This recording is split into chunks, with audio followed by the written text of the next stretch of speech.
I'm going to be sharing 7 common mistakes that people make when preparing for the SQE. If you're able to avoid these mistakes, your chances of excelling at the SQE would rise significantly. If you'd want to become a lawyer in UK, you have to take 2 stages of exam called the Solicitor's Qualifying Exam.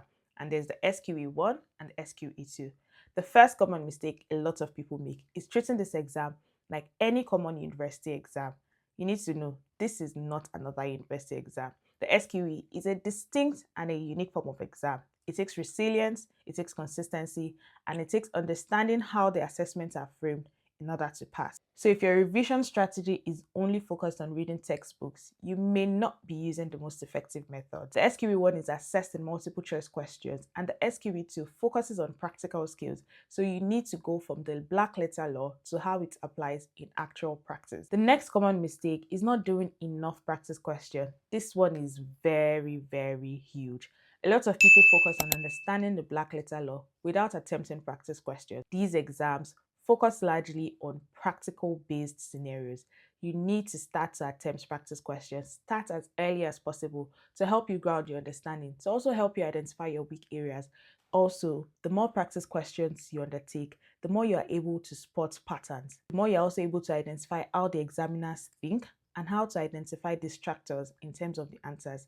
I must note at this point, especially for the SQE1, that the answer is usually the most appropriate answer. So some other options in the question might be right, but they are not the most appropriate. So it's better you start to practice early so you can identify distractors early enough and you can then know how to attempt the question. Another mistake a lot of people make is focusing only on memorization. SQE syllabus is massive and I can attest to that.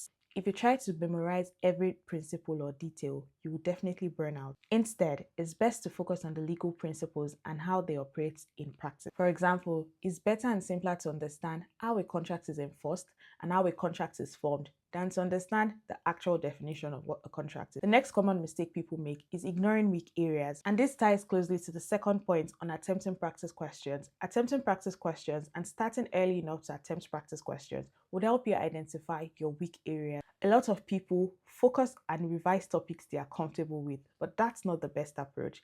If you realize you're struggling with a particular topic, or if you realize you constantly find a particular subject hard, that might just be a sign that you need to pay more attention or pay more focus to that subject. For me, I realized I was struggling a lot with dispute resolution in SQE1, so I took out time to pay more attention to it. I also realized that for FLK2, I struggled a lot with land law, so I took more time and paid attention to it. The next common mistake is not practicing under exam conditions. The SQE1 is tested by 180 questions, and that splits into 90 questions for 153 minutes early in the day and 90 questions for 153 minutes later in the day. That's a lot of questions to handle on one day. It's best to start to practice before the exam day so you learn how the exam conditions work, because best believe mental fatigue can definitely set in. Another common mistake I see people make is relying too much on one study method. Hold on, a lot of people that I've come across who failed the exam usually states that they relied only on one training provider or they relied only on one particular resource, and I've come to realize that a lot of time this does not work. I'd strongly recommend that you attempt as many practice questions as you can find from different resources. This is incredibly important. There are so many resources that have banks of free questions that you can attempt for free. Understand that the SQE process is an expensive one, but trust me, every investment you make into the exam will be worthwhile. The final mistake a lot of people make is starting preparation too late. Trust me, this is not an exam you want to prepare for in just 1 month. You want to take as much time and just the right time that you need.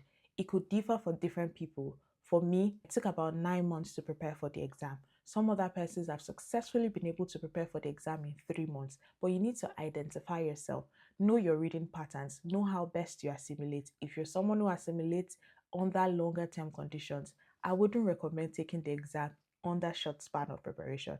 You want to give it your best. It is an expensive exam, but it's a deeply rewarding exam if you're able to put in your best. With this, we have now come to the end of this video. I hope this video was helpful in any way. There are lots of other SQE videos that I'm sure you would find useful on the channel. So if you haven't subscribed to the channel, please subscribe.